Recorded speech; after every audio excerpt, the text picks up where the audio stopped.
Hello, guys. Good morning, good evening, good afternoon, depending on where you are. I'm Alessa Kim. I'm a client manager from Consulting Masters. I'm very happy to see all of you here today at our first webinar in 2022. Today, we're going to know how to get an offer from McKinsey and press the personal fit with our coaches, Andre Homulenko and Gaurav Bhosle. And also, please very welcome our today's candidate, Pritam Kumar Inamdar. So guys, are you excited? Because I really am. And yes, it's me again, Alessa Kim, Client Manager at Consulting Masters. I'm moderator of this webinar today. And in case you have any questions, you know what to do, right? Now, guys, let me introduce our coaches. So I will show you some video. So please listen carefully. Consulting Masters presents. Let us find out more about our experts. Andre Homulenko. Andre is a CEO of the company with more than 7 years of experience in consulting. He is an ex-senior manager and has interviewed more than 115 candidates for different positions in Roland Berger in Munich, Kiev, and Dubai. Moreover, he made a fast-track career from a consultant to acting project manager in just 17 months. Andre has been coaching from 2014 to help mentees receive offers from the top consulting firms. Our next expert is Gaurav Bhosle. Gaurav is an ex-McKinsey and a full-time career coach since 2013. 500-plus clients coached by Gaurav already work in top consulting firms, and more than 200 clients are currently working at MBB. He has 6 years of strategy consulting experience in Europe, MENA, and Asia, working in 15-plus industries and 20-plus countries. Gaurav grew from an entry level to senior manager in 6 years. He's an ICF certified career transition coach and an interpreter with 2 successful startups and owns a recruiting firm. And now let us greet our experts.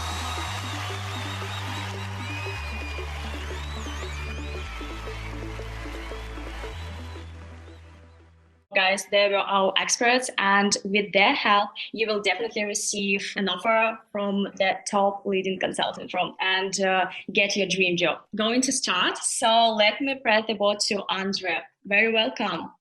Hello, good evening, ladies and gentlemen. First of all, Happy New Year to you and your families. I hope that you had a really very good and restful break so far, that you were able to recharge over the holidays, and you are now fully motivated to give it a shot to the best consulting firm and one of the most prestigious one. It's me, Andre Homulenko, and it's my pleasure to welcome you to our webinar one more time.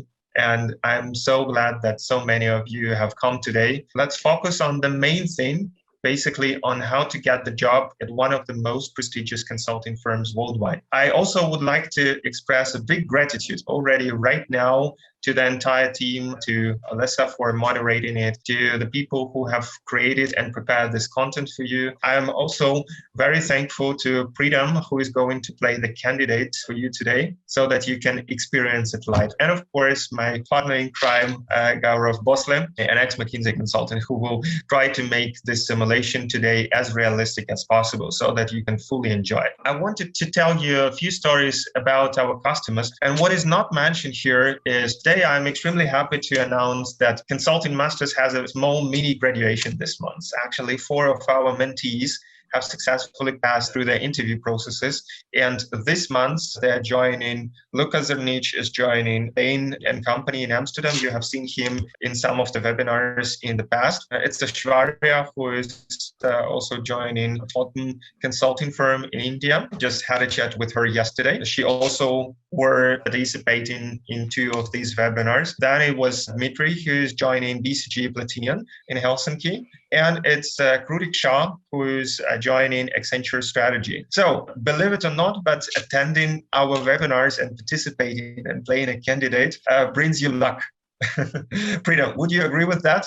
Yeah, definitely. It's whoever joins the webinar next time, he gets a job. So a candidate here is going to have a real experience. Yeah, but I just want to give the opportunity to some of our former mentees to speak for themselves about their experience with consulting masters. Edward Fayard has actually joined Roland Berger, and he is currently completing his internship. And now I also would like to share with you some of the story of nowadays a freshly joiner at McKinsey in Panama, Fernando Abdullah. Now, ladies and gentlemen, let's have a look a little bit on the content part and stay with us till the very end to receive the bonuses. So on the next page, I actually want to, in the first part of the webinar, we are going to have a look into how to pass the personal fit part and what are the typical mistakes and of the candidates who come to the interview will get a rejection afterwards.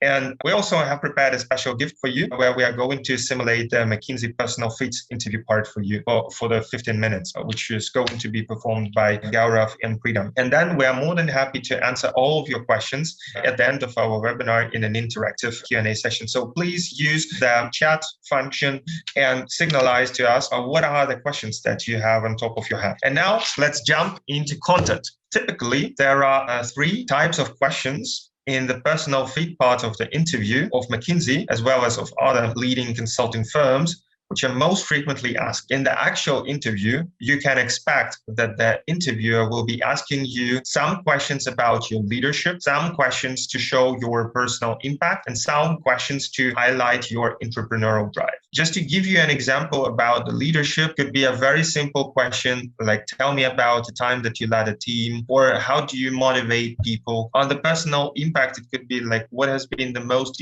for example, it could be like, tell me about the time when you dealt with a tough problem and how did you cope with that? And you need to be ready to answer those types of questions. And on the next page, I actually also want to stress out, this is probably something really very important for you. Many candidates, I have seen it so much when I was interviewing people on my own for Roland Berger, they are doing those 5 mistakes, unfortunately. First of all, so many of you are just focused only on cases. And it's wrong, because nowadays personal fit part of the interview is equally important as the cases themselves. And if you bomb the personal fit part of the interview, then you bomb the interview. So focusing just on the cases is not enough. You also need to get ready and polish your personal stories and be able to answer to different motivational questions, different CV questions or background checks, as well as behavioral stories, which I have just highlighted. Second most common mistake is that people didn't do their home task properly and they don't have a knowledge of what to expect in the real interview.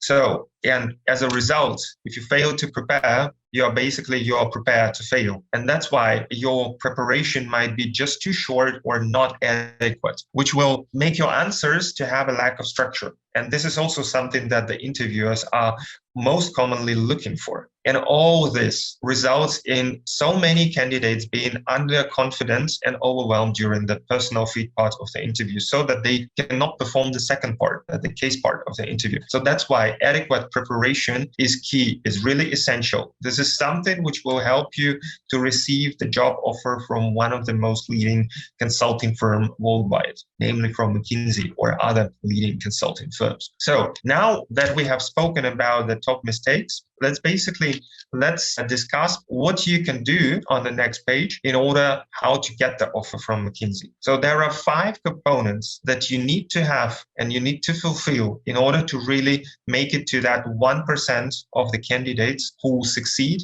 and who receive the job offer from McKinsey. Number 1 is, of course, you need to have your application and strategy plan along with your documents in order to be able to apply. Secondly, I would strongly recommend you to set up your interviews through networking, not only applying online where you have very high chances to be rejected, rather to apply through networking and referrals to get the maximum chances of being invited to the actual interview. So for example, Fernando, he received his interview invite to McKinsey Panama thanks to his networking efforts. And I also want to encourage you to do the same. By the way, you can also on our YouTube channel you could have a look into our previous webinars, and one of them or several of them were dedicated to the topic of networking. Or otherwise, you could simply approach our team afterwards to ask all your questions if they were still unanswered. Then step number 3, and this is of course far and foremost, is to adequately prepare for both parts of the interview process, for the personal feed part and for the case part. And today in that webinar, we will be showing you just the personal feed part. The case part of the interview will be coming in the next webinar. What you also need to train is your emotional resilience in order to be able to handle the pressure on the day of the interview. And then the real high performance is when you are able to crack 3-4 consulting interviews with different interviewers consequently. So it's not just cracking one personal feed part or one case part, but it's just cracking 3-4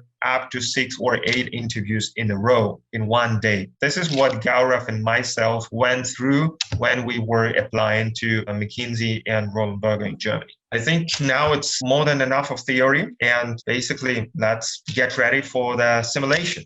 Before we move on to that, can I kindly ask you to do one small thing and to encourage and cheer up Priyam? Let's gonna start. And I pass the word to Gaurav and Priyam. Hi everyone. Good morning, good afternoon. Depending on wherever you are joining from, I'll directly get into the role.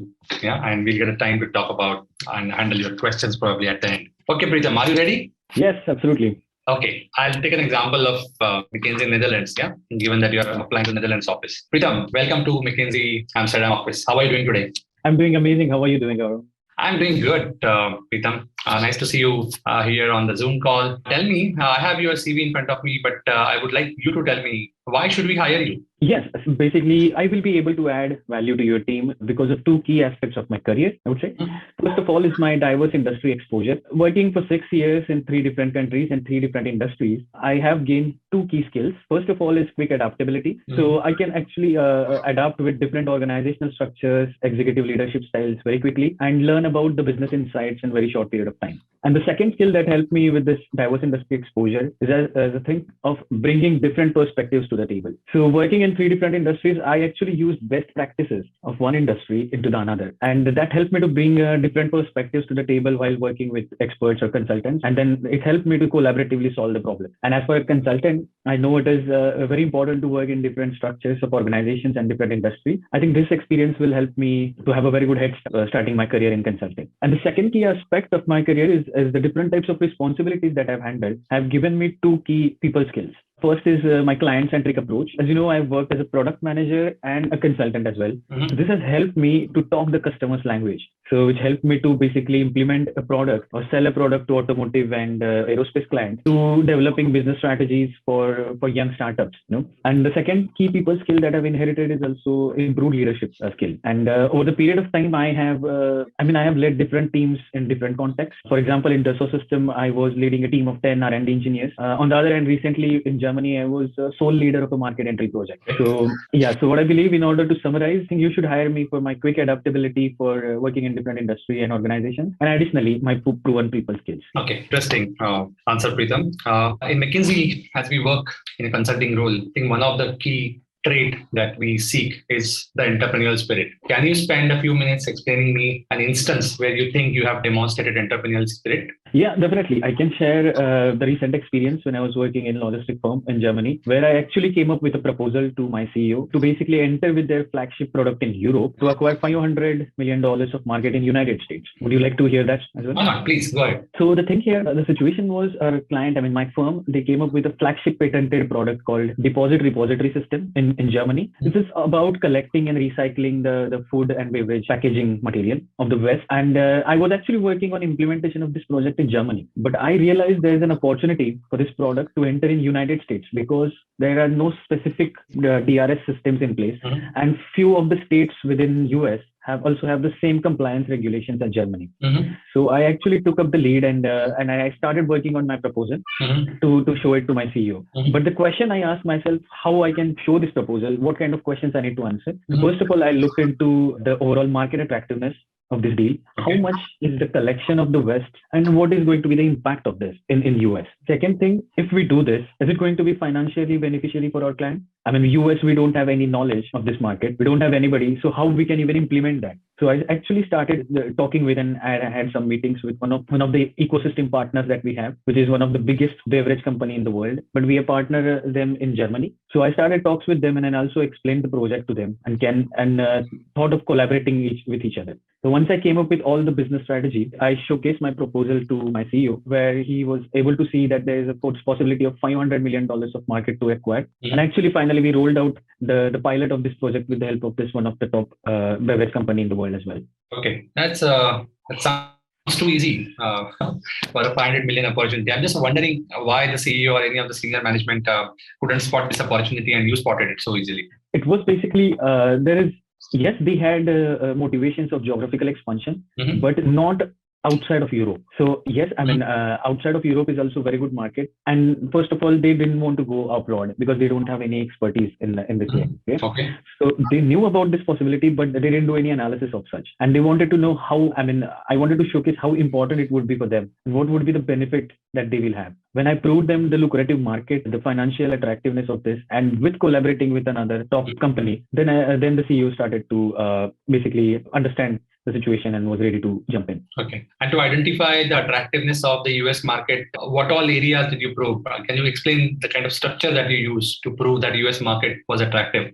The first key thing to find out the attractiveness of the market is I did the geopolitical and legal aspect analysis regarding collection of West in different parts of United States. When I found that if the compliances are similar to Germany, I selected those states first. So I selected 5 key states in this case, and then I tried to find out what would be the total collection in terms of tons that will be happening. Okay. For that, I had to do a market sizing of entire West created from food and beverage industry, which included aluminum cans or paper boxes and all that stuff. I got this information. I collected data from different resources, but I derived the structure based on the annual or consumption per capita of food and beverages. So which helped me give total number of tons. Okay. Any resistance that you found out while you were trying to sell this idea to your management? Yeah, initially it was a big resistance from my global business development team that they had plans. They had plans, but they do not have plans to enter in food and beveraging West. They had plans to move into electronic West collect for US.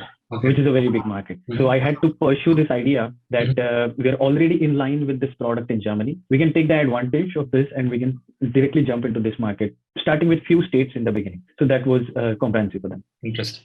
Okay, that's good to know, Preetham. And now after this experience, you want to enter into strategy consulting. Why specifically McKinsey, Preetham? Yeah, there are 3 key reasons I would say I would like to work at McKinsey. First of all, McKinsey being the largest consulting firm with largest geographical presence. That means that I will learn from the best in the business and I will also get the wide exposure that I'm looking for right now in my career. Second key thing is the research forte of McKinsey. The research database that McKinsey has is one of the best in the world, I would say. And I follow and read McKinsey Global Institute's quarterly, monthly and daily on point blogs as well. But I think this helped me in my studies and my work as well. But I think this gives a competitive advantage to the McKinsey consultants. Certainly.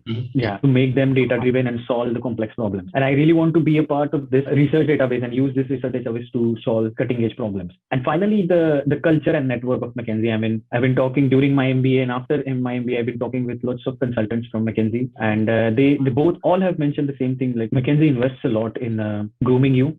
And personally, this is a really important factor for me while choosing a company, because I'm not coming from a specific consulting industry. I'm coming from in-house. So this is a really decision-making factor for me. And additionally, the network that McKinsey has will allow me to learn from the best again. Yeah, that is why, because of these 3 key reasons, I am really motivated to work at McKinsey in legal action. Great. Yep. So that's it I had for you, Preetham. Thank you so much, Gaurav, for your time. Yeah. Thanks. Andre? It's cool. Sounds good. So, ladies and gentlemen, how did you like it? What do you think? How was Preetham's performance? Can you maybe write it into the chat and also just let us know how it goes? Preetham, what do you think? How was it for you? A little bit rusty, I think, on my side. But yeah, definitely can improve on entrepreneurship story and I would say why McKinsey, couple of things. Can you please be structured in the feedback to yourself? Definitely. Yeah. So first point was, there are 3 things that I would say about my performance. 1 good thing, 2 bad things. 1 good thing is really good experience to develop. I mean, I just developed the entrepreneurship story on it entire day. So I think it was very appealing that I showcased here. 2 bad things, I mean, or 2 things to improve, I would say, is the first thing I would say is again, work more on the motivation part. Why McKinsey? And can be more specific. It was more general answer on my side. And the second thing, I think I should also talk slow, take some pauses. It was a really fast discussion at some point. Yeah, but overall, very good experience. Thank you so much for giving me this opportunity. Yeah, sure. Thank you so much. I think it was a pretty solid performance. We will also come to the feedback pretty soon. Ladies and gentlemen, what do you think? Was it a realistic setting? Have you felt the pressure which Gaurav gave to Pritam? How would you feel yourself if you were in the similar position? Can you maybe also write it into the chat? And while we are waiting for those answers, I think my voice is leaving my body somehow. Gaurav, what do you think? How was Pritam tonight? Okay, so I think Pritam's performance was overall, I would say, okay. But as we say, when you are targeting McKinsey BCG, the performance needs to be really, really top notch. Yeah, because the competition is high, and even a small things, might become derailers. Yeah, and performance is scrutinized, to the highest of the degree. And as Andre at the start spoke about, the percentage weightage of the fit is only increasing, especially in McKinsey BCG over the years. So good performance to start with, Pritam. However, yes, I think that rustiness did reflect. Specifically, I would say across all the 3 answers, I felt that you are not top down. Okay, the why should we hire you answer, be it, or why McKinsey? Yeah, you went into each of those branches or the sub points directly without giving that headline. Sorry for interrupting. There are some people who are very new to consulting watching this webinar. Can you just explain what do you mean with top down and try to avoid this professional jargon?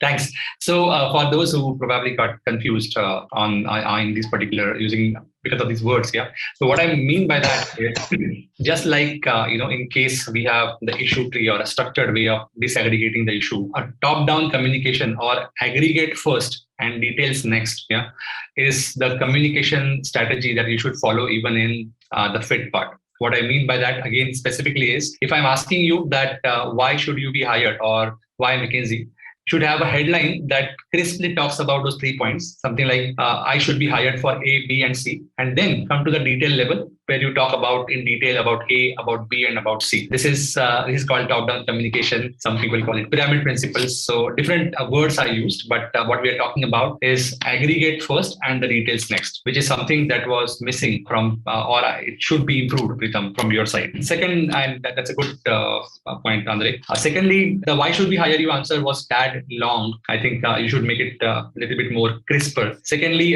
thirdly, when we are talking about the entrepreneurial story, I find that story to be a little bit too easy. Guys, when we are evaluating consultants, the primary evaluation criteria is an ability to set and achieve challenging goals. And hence, whenever we create fit story, and Pritam spoke about spending 1 day for this, we really spend time on this to get it right. And one of the things that we have to look for is whether this story is challenging enough. So whether you are painting the right amount of resistance in the story. Now, resistance came out in the Pritam story when I probed into it, but ideally it should have been primary part of the story. I felt that should have been clear. Another thing is your role. The reason this story becomes entrepreneurial story, despite you being in the job, is because your scope was something for a US market, probably on your own, probably kind of going extra mile, right? That thing should be stressed much more. It didn't come out very strongly. Okay, and someone might say probably this was part of your job to explore markets. Okay, so you went above and beyond is the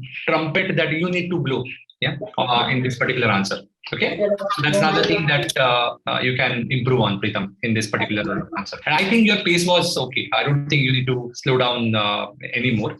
The pace should be fine. Thank you, Gaurav. Thank you so much. All right. I think that we can basically move in from that, directly jump into the Q&A because we already have some interesting things here. If in case some of your questions will remain unanswered today, please get in touch with our team you will see now the link, and you can book a call with Olesa, our client manager, to get your first step towards consult. Our team will be posting the link right now. You can simply click on it and book a meeting for you at a very comfortable time. And I would suggest let's now focus on your questions and answers. Olesa, can you help us to navigate through the chat? I have seen so many questions. Yeah, sure. But that was a feedback about Pritam. And I can also see that two people raised their hands. So maybe we can start from them. Yeah, sure. Absolutely. Okay. Pankaj, so you can ask your question. So please turn on your camera and speak for yourself. Can you maybe also briefly introduce yourself at the very beginning? That would be also nice. Okay. Thank you guys for this very informative webinar. Thank you, Gaurav, Andre, and everyone else who worked on it. I actually have two questions for Gaurav and maybe Andre as well. Are those type of questions consistent across all the big firms? This will be my first question. My second is, what if I do not have any impressive entrepreneurial experiences? How should I fill in the gap? And thank you. Okay. First question, I don't know whether I've heard it correctly, but what I heard is, are the questions consistent across the firms? Okay. Yes, exactly. Okay. So guys, understand that basically the fifth part fundamentally has four sub buckets. Okay, four types of questions. Personal questions like strengths, weaknesses, etc. Second is the career story, like why McKinsey, why consulting. Third is the consulting traits like entrepreneurial spirit, etc. And fourth is CV based questions. So this gamut remains the same. Now McKinsey, BCG, Bain, especially, and some of the top consulting companies spend most of the time on the third area, which is the consulting traits, and McKinsey calls it PEI basically. And this is nothing but asking questions on personal impact, entrepreneurial drive, leadership, and sometimes problem solving, right? And those questions probably, I would say from a consistency perspective, 60-70% consistently will be asked by most of the firms. Yeah. The other questions, depending on the interviewer, in fact, I wouldn't say even depending on the firm, depending on the interviewer, they have their own favorite questions. Yeah. At Consulting Master, we have a bank of questions that we feel are the most frequently asked questions, and we ensure that our candidates prepare that. However, apart from this consulting traits, I wouldn't say things are quite fixed over there. Does that answer your question? Actually, it does. Thank you, Gaurav. Yeah, I have another question, which is, what if I do not have any entrepreneurship adventures or journeys? How should I fill in the gap? Then you should not be working in consulting. No, just kidding. So see, basically, that is what a lot of people feel, that given that I haven't had an entrepreneurial experience, I will not have this particular story, etc. And but guys, don't forget, people come from very different background. I mean, currently we are coaching somebody who was an opera singer. I had a McKinsey colleague who was Olympic gold medalist in rowing. He had done nothing in business ever, right? So, however, you need to understand, what does an entrepreneurial spirit constitute. It need not be every time a corporate experience, the way Pritam has told. Okay, and all that work, we will do with you, and we will call out those areas from your CV, from your experience, where you have really identified a unique opportunity and have stretched yourself to achieve that particular goal. Yeah, which basically combines and makes you entrepreneurial. Yeah, entrepreneurial doesn't mean every time you need to be an Elon Musk or have worked in a startup. In fact, if you are like that, then you wouldn't join McKinsey or BCG, right?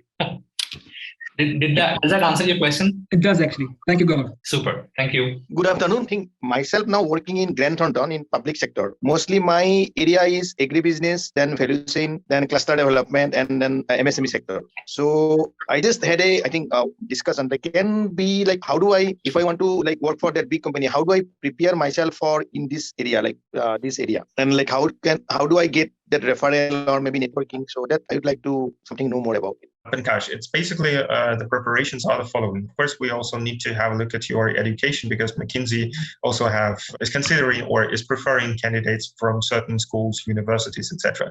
But generally speaking, as mentioned previously, there are 5 steps which you need to undergo on the way towards McKinsey or getting an offer from any other leading consulting firm, whether it's MBB, Taiwan, or Big Four. You basically, first of all, you need to have a strategy, you need to have a plan. So you need to become very clear about where you want to get to. That's the core and foremost. Secondly, you also need your application documents to be polished and aligned with the requirements of the company. So I know that in India, you used to have very long CVs, quite often exceeding 2, 3, 4. I have even seen 6 pages CVs. So that's not how consulting world is working, because most common are 1-pager CV, maximum 2 pages in some countries like Germany or Australia. Thirdly, you need to do the networking in order to make sure that you receive the interview invites, especially that you are an experienced hire with 10 or 15 years of work experience. Then the next one is, of course, you need to get ready for those interviews and train yourself adequately for every stage of the interview and also for the whole intensity. So this will probably consume 80% of your efforts. And then make and show your best performance at the interview date. I mean, it's pretty straightforward, but it's very complicated. It's easier explained than done. We are more than happy to help you and to assist you, since we've already trained 583 people up to that date who are working with all those major consulting firms. So if you have more specific additional questions, just get in touch with Olesa, book a free call through the Calendly link shared in the chat, and let's get it done for you. Thank you. Yeah. Pankaj, does it answer all your questions? Yes, sir. Yes. Okay. All right. I will be in touch. Thank you very much. So I also see the raised hand from Withya. I hope I pronounced your name correctly. Yeah, no problem. Sorry, my questions are more around the networking aspects. How would you, or what are some examples and recommendations that you have for networking in a COVID world? So it's a lot harder to, go into actual events or situations or have conversations with people that are engaging when it's face-to-face. I find I'm much more successful on that end. How would you do it, on a digital front? Because I find when you do it through LinkedIn and you do cold messaging, it's easier for people to shut you off faster, if that makes sense. Okay. Yeah, sure. That's a very good question. Actually, we have even developed a special networking strategy, which we advise all of our clients to do. And should you decide to join our VIP community, I'm more than happy to share this strategy with you in more details and explain you how to look for, how to search, how to find, how to reach out, how to communicate. Basically, I will walk you through every stage of the networking, how to lead every conversation to a very good conclusion. Yeah, and Freedom, if you're still here, I would probably ask you to give just a quick experience. How has been your experience with networking and with referrals so far? What were the outcomes for you? How many interviews were you able to receive through the networking efforts? Yeah, let's start with the problem that I had initially. I was also facing problems while networking and getting referrals. But when I joined the VIP program, I got a proper strategy how to connect with people, what could be the good platforms to connect with them, and what should be the content that you should write in this. And I can immediately see the changes, and I was getting good connections. People were not having coffee chats with me. I mean, I was facing a problem not having coffee chats, but then with this proper way of communicating with people helped me to organize few coffee chats, and this led to the referrals as well. So, and with the help of Consulting Masters, I already had 3-4 interviews, and I have lined up 3 more with actually top firms right now. So overall, it really helps you to not only in connecting for interviews, but also connecting for your personal life goals as well, and find out like-minded people. So it's really helpful. Yeah. Hope this answers your question. Yeah, thank you. And sorry, may I ask another as well? Yes, go ahead. So one of the experiences that I've had with Deloitte, I mean, I'm currently a product manager and working more within the IT world. And one of the instances that I had when I had a networking situation was the individual recommend going into a business analyst role and a bit more junior, because I don't have the necessarily stepping stones as consulting. How would you respond to that? Or how would you even recommend that? Would you say, some of us would benefit from going into roles such as a business analyst and then building up to a consulting position? Or would you say, no, you can use your certain expertise and actually go directly and continue applying for consulting positions? Do I get you right that you say that you are being downgraded if you are applying for consulting, or what are you trying to say? So that's kind of my situation. So because I'm coming from more of the IT management and a bit of the product owner and product manager world, I've had conversations with some individuals that do work at, for instance, Deloitte, and some of the recommendations will come out and say, you know what, you should go down and go to a business analyst role and then build towards consulting. Is this a situation that you see commonly with some of your, Yes. So I would say if you go to Big Four or Accenture, there your experience of, IT project manager could be relevant. Maybe you will be able to jump on the train and become a junior engagement manager there, or senior associate. But if you are going to one of the strategy consulting firms like Roland Berger or McKinsey or BCG, you'll be definitely downgraded. And maybe if you're not business analyst, then at best case, you're senior business analyst. But you can definitely count on with the downgrade, because it's just how the things are. Nevertheless, your pay will be significantly higher than what you've used to earn as a manager elsewhere. So this will be more than overmatched. I'll just add one bit over there, Vidya, which is in case you want to take a leverage of your experience, then don't forget that there would be some other career tracks or practices of consulting companies where you can probably join as a consultant or at a probably a little bit higher position, like McKinsey Digital, or Accenture has technology consulting, right? So some of these practice specific roles, if you join, then you will get those leverage. But if you want to be in a generalist, the so-called the typical strategy consulting role that we talk about in the big firms, then yes, I think most of the irrelevant experience will be cut and you will have to start a little bit low. But yeah, it has its own advantages, let me tell you. Thank you. Good. So, Vidya, does it answer your questions or do you have any further? Okay, cool. I would like to give the chance to Nibras Mahmood. Thank you, Andre. Hello, everyone. Thank you for the wonderful webinar. This was a great learning experience for me. Definitely took a lot away from it. My question is two-part question. So the first one would be that, in the many years that you guys have done this, Andre, you and Gaurav, what are some of the most common places that you see candidates struggling in, whether that's the fit part or the case part? Gaurav, secondly, there are lots of, I guess you guys work with people from different backgrounds. So how do you sort of handle those cultural differences, especially when, you have people coming in from cultures where they're not as comfortable, maybe, speaking about their accomplishments or in a way, boasting about themselves. So how do you maintain that authenticity there? And what is your approach to that? It's a very long-winded question. I apologize. The second one was from the slide you had, Andre, at the beginning. You talked about building emotional resiliency. So what are some of your tips for people to sort of keep calm during, your actual interview and not let nerves get the better of them? Thank you. Gaurav, would you like to take the first part and I'll take the second? On the first part, I think there were sub two questions, but I remember that cultural nuance very vividly, and tell me if that doesn't answer your question fully, Anibras. So yes, of course there are cultural differences, okay? And always remember that consulting is very local industry. It's a local business, yeah, and it's a networking driven business. So as a consultant, especially as you grow in the organization, you need to be basically get yourself colored in the local color. Yeah. So you need to be very close to the culture. There's no doubt about it. Okay. But that's a different aspect. When we are preparing for consulting, don't forget consulting is a Western world profession. The way consulting is done, or the top-down communication, structured thinking, right, answering upfront, etc.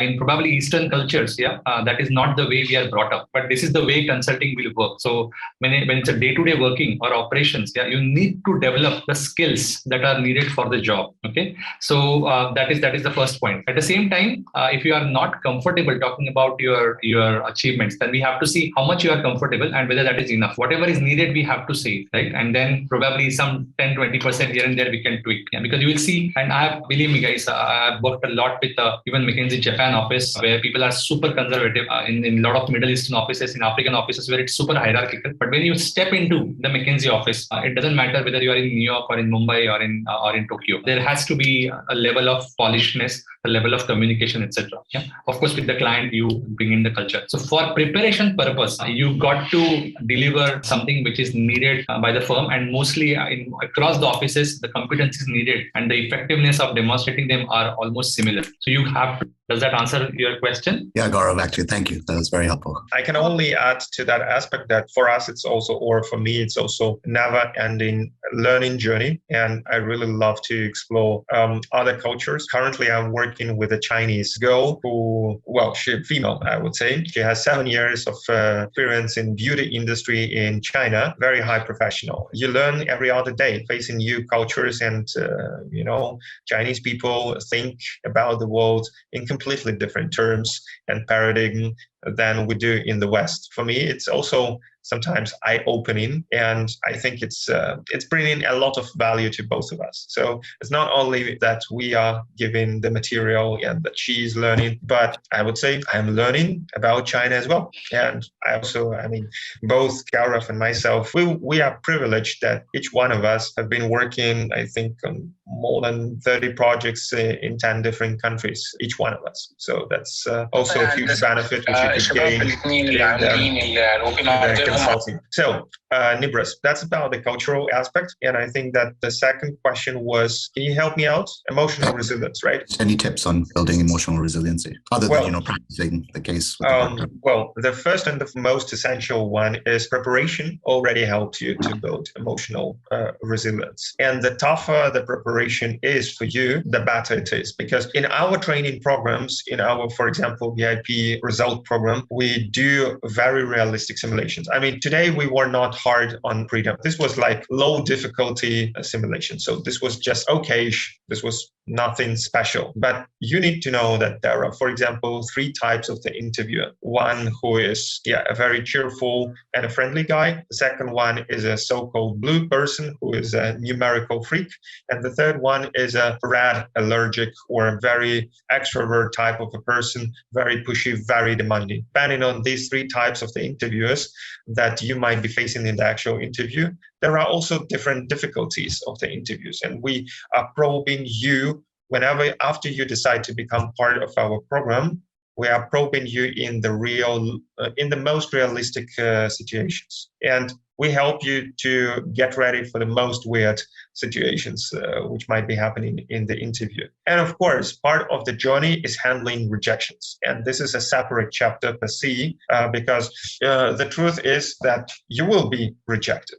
Maybe 1, maybe 2 times, maybe even more times, but we are helping you to stand up and move on, actually. And this is part of this emotional resilience development that we are always helping you to achieve. So I have been rejected 39 times before I received my job offer at Roland Berger.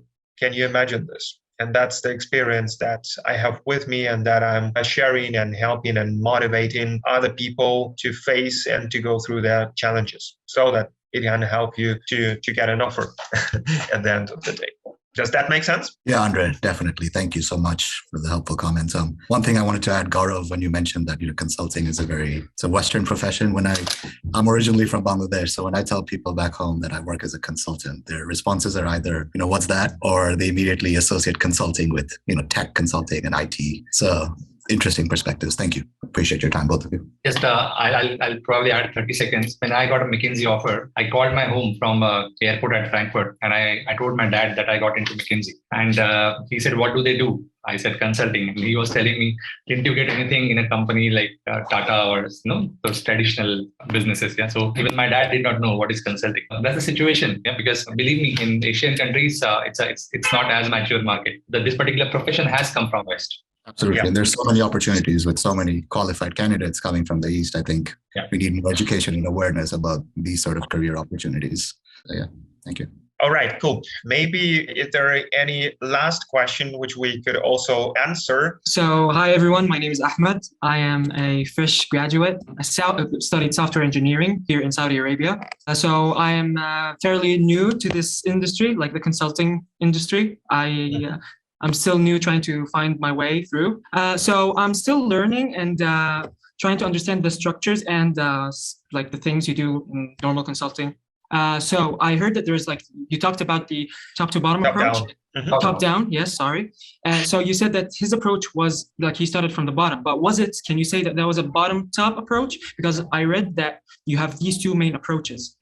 Yeah, that's true. And the key difference is basically that in the oral communication, it's easier to communicate in what consultants say top-down manner than bottom-up. So top-down basically means you start with the core point and then you explain what are the substructures. So for example, something has 3 components, or I would like to work for McKinsey for 3 reasons, namely reason 1, blah, blah, blah, reason 2, blah, blah, blah, reason 3, blah, blah, blah. So this is just a very simple example of how you could communicate top down and how you should communicate top down during the personal feed part of the interview. The other way, which is bottom up, is I want to work because of reason number 1 in all the details. I also want to work because of reason number 2 in all the details. And I also want to work because of reason number 3 in all the details. That's why I want to work for McKinsey. This is like the other way around how you could answer this question. If you do this in the real interview, the rejection to you is almost guaranteed because the interviewer will fall asleep and will not be able to follow you. So I strongly discourage you to use the bottom-up approach in the personal feed part of the interview. Okay, Ahmad? Got it. Thank you so much. Good to know. I hope that it brought some more clarity to you. Of course, yeah. Thank you so much. If you have any further questions, feel free to reach out to Alessa and book a meeting with her and discuss so that we could help you out. Okay. Yes, so we have a question from Ernest Carlema. What are the odds of someone with a lot of experience from the Big Four to join McKinsey?